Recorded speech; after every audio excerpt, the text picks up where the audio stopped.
ফরিদপুর জেলা সিএনজি চালক ও মালিক সমিতি বিক্ষোভ মিছিল ও কর্মসূচি পালিত করে। অংশগ্রহণ করে সিএনজি মালিক সমিতির সকল স্তরের মানুষ।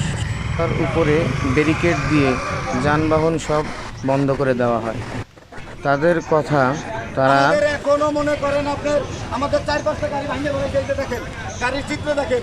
মালিক সমিতির লোকজন অতিক্রমভাবে হামলা করা হয়েছে আমাদের উপরে এত হামলা করা হয়েছে যা আপনাকে বুঝাইতে পারবো না। আমরা আজকে 5-7টা দিন ধরে ভাই কেউর বাড়ি ভাত নাই, কেউর পকেটে টাকা নাই, কেউর বাড়ি চাল নাই, আমার বাড়ি দুধ কেনার টাকা নাই, আমার ছেলে মেয়ে এগুলো না খেয়ে বসে রয়েছে ভাই।